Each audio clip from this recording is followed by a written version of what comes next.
तो दोस्तों स्वागत है आप सभी का हमारे चैनल की एक बिल्कुल ही नई वीडियो के अंदर, जहां आज की इस वीडियो के अंदर हम बात करने जा रहे हैं बॉलीवुड की इस साल आने वाली शाहिद कपूर की लेटेस्ट मूवी के बारे में, जिस मूवी का नाम है तेरी बातों में ऐसा उलझा जिया। इस मूवी की स्टोरी काफी इंटरेस्टिंग है एंड इसीलिए हम भी इस मूवी की स्टोरी को एक्सप्लेन कर रहे हैं। तो जो भी लोग इस मूवी की स्टोरी को जानना चाहते हैं वो इस वीडियो को पूरा एंड तक जरूर देखें। और अगर आप में से कोई हमारे चैनल को पहली बार देख रहा हो तो आप जल्दी से हमारे चैनल को सब्सक्राइब कर लीजिए और सब्सक्राइब बटन के बगल के बेल आइकन को भी ऑल पर सेट कर लीजिए, ताकि हमारे चैनल की सारी लेटेस्ट वीडियोस को आप सबसे पहले देख सकें। तो चलिए अब हम बिना किसी देरी के आज की इस कमाल की वीडियो को स्टार्ट करते हैं।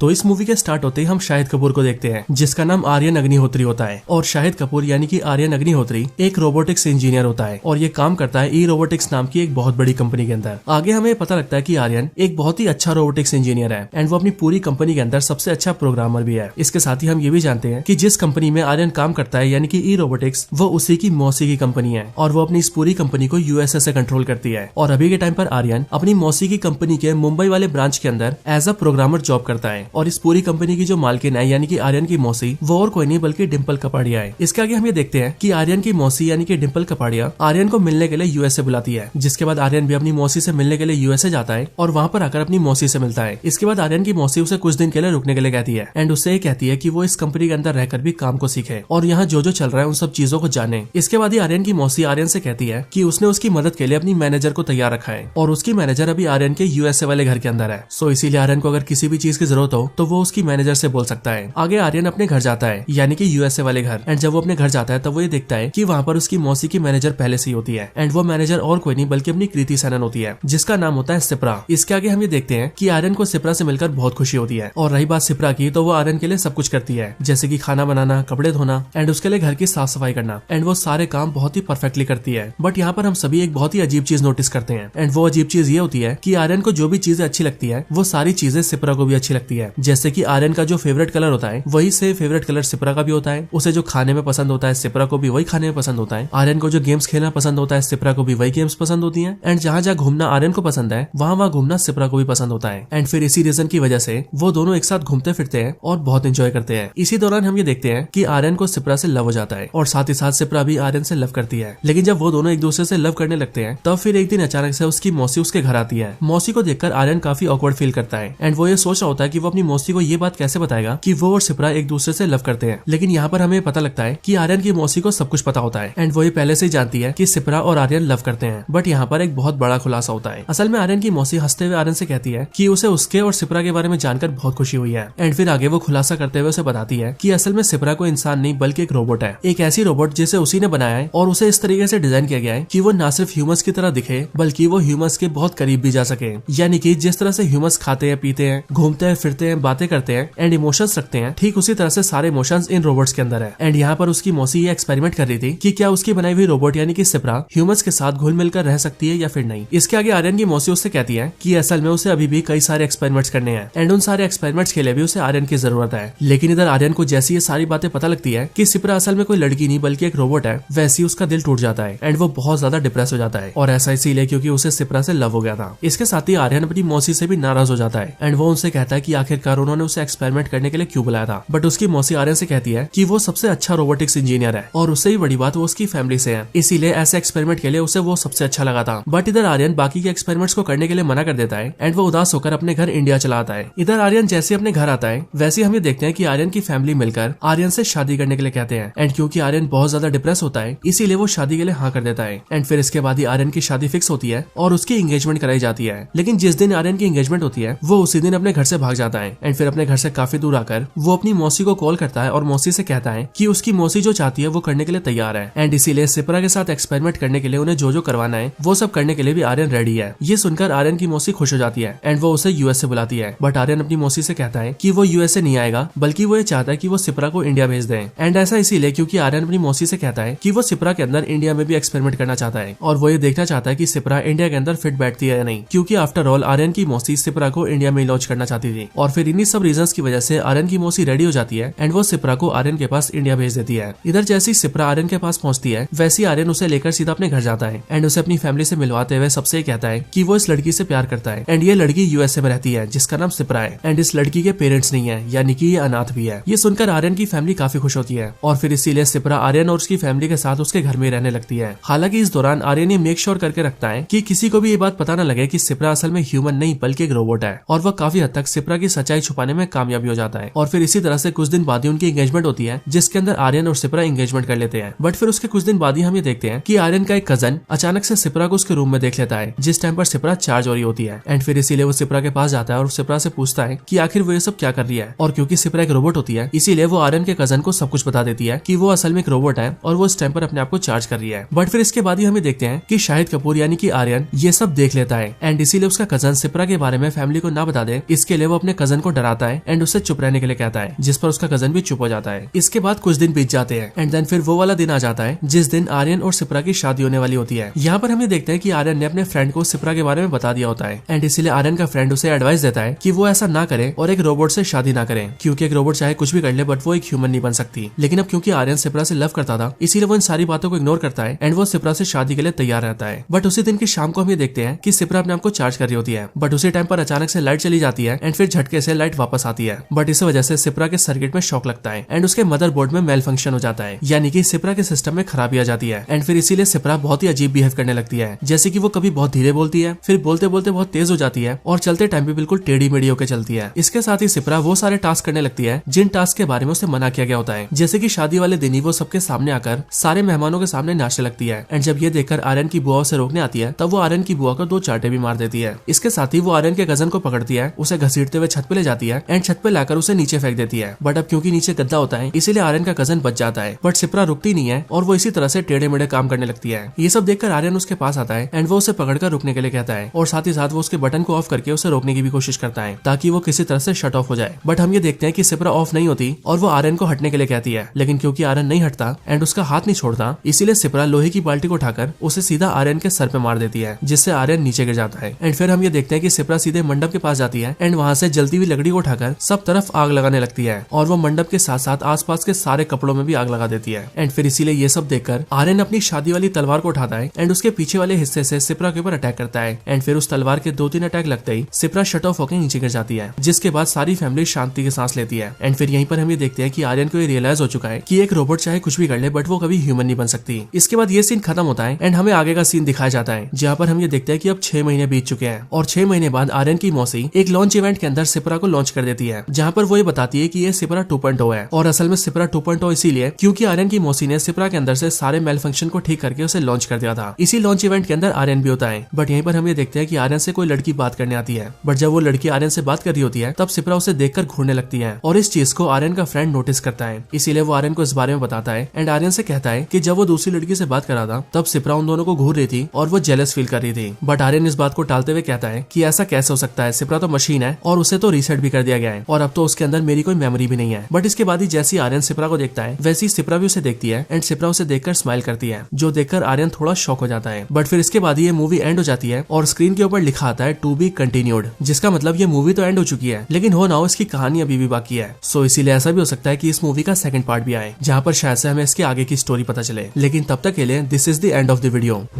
तो दोस्तों यही थी वीडियो तेरी बातों में ऐसा उलझा जिया मूवी के ऊपर। आपको हमारी वीडियो कैसी लगी और इस मूवी की स्टोरी कैसी लगी ये आप मुझे कमेंट्स के अंदर जरूर बताएं और अगर आप सभी का कोई और रिकमेंडेशन हो तो आप वो भी मुझे कमेंट्स के अंदर बता सकते हैं। बाकी वीडियो पसंद आई हो तो इसे लाइक जरूर करें, चैनल को सब्सक्राइब नहीं किया तो अभी के भी सब्सक्राइब करें। इस मूवी की स्टोरी में और हमारी वीडियो में कुछ भी पसंद आया हो तो कमेंट्स के अंदर गुड या फिर वेरी गुड जरूर लिखें एंड आप सभी इसी तरह से हंसते और मुस्कुराते रहें। मैं मिलता हूँ आपसे ऐसी किसी और बेहतरीन वीडियो में, तब तक के लिए गुड बाय।